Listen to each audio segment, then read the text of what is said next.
Hi everybody, back at you with another vlog. I hope everybody's having a good day today.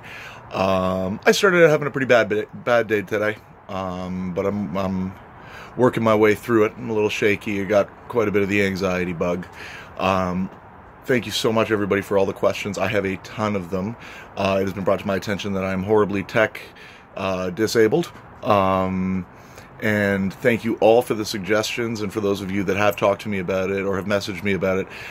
This evening, with my wife's help, I will be starting my own YouTube channel, and I will be starting a Facebook page if I can figure out how to do that. So thank you so much. In today's blog, I'm going to make it a little bit short, but I think this one's a really important one. I want to talk about what it is really like to be committed.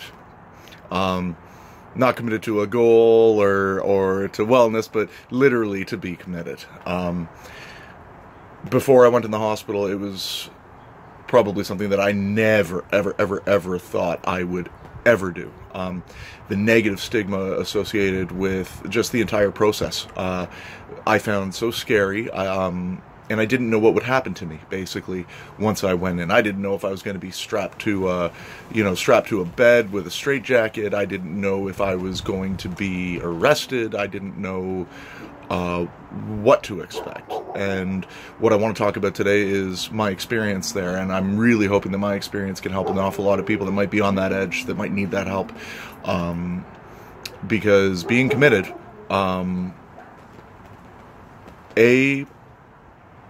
if it didn't save my life, it most certainly has helped put me on the right path. And B, it has gotten me finally to a point in our medical system where I'm actually getting help. So I'll start off, I'll kind of go over my whole experience, and I'll talk about the anxiety and the worries that I had during it, which isn't going to take long. Basically, Saturday afternoon, I had spoke with Robin and really felt that crisis intervention, which was Laura Fernando's idea, was probably the way to go. So what we did is we called a crisis intervention team here in Peel, and the team consists of a mental health professional and a plainclothes police officer. They come to your house and they interview you. Now, in terms of the actual process, the interviewing and the demeanor of the team that came to my house, I can't say anything but positive words. They were kind, they were helpful, they were understanding, they listened first and foremost, and whilst they gave me suggestions and they gave me options that I could do, whether or not I was going to come into the hospital, stay at home, I believe that if I hadn't have made the choice to go into the hospital on my own, I think they would have probably really helped me. But at no point in time did I ever feel pressure. At no point in time did I feel danger. I felt very comfortable talking to them. And we made the decision together to get me to the hospital. Both the two members of the team and my wife and myself. They let me have the final decision, but it was a really joint effort and it was a really positive thing. Going into the hospital with a crisis team was a very positive experience as well. You jump the line just a little bit because you're with the team. It's very similar to going with an ambulance. And once I was in the hospital, I just had to get used to answering the same questions over and over and over again. Questions about my symptoms, questions about both physical and mental aspects of my symptoms, questions about what I've been doing for the few days leading up to the breakdown, questions about my medical history. I was in a private room, very, very safe. It was in a recorded area of the hospital. There were security guards.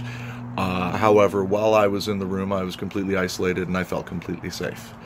I was then spoken to by an intake nurse and by a general practitioner doctor, the emergency room doctor, and finally by the psychiatrist. Again, there was a lot of repetition. However, at no point in time, again, did I feel any stress really about the situation once I actually got myself in the room and sitting down. I answered their questions. I joked with them about the fact that they were, asking the same questions over and over again. and they joked with me about it as well.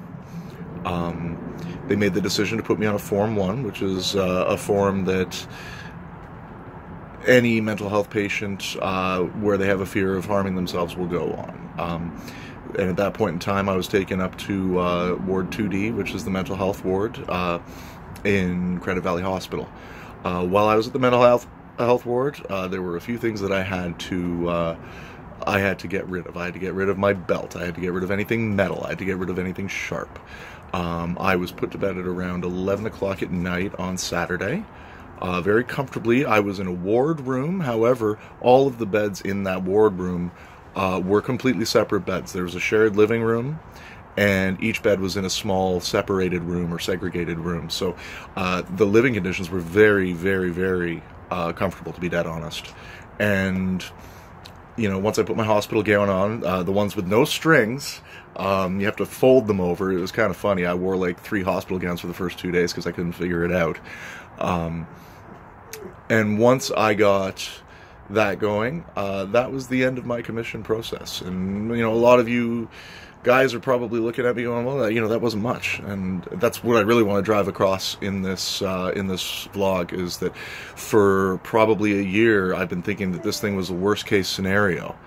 And it really wasn't. Obviously, you know, a week and a bit, or less than a week actually, after the whole experience, I'm thinking that it was one of the better experiences of my life. And I'm only talking about the particular intake program, and again, there's not much to say. I was treated with respect, compassion, kindness, and friendliness through the entire process. And by the time I got to that bed in a strange room in a hospital at night, I felt safe for the first time that day.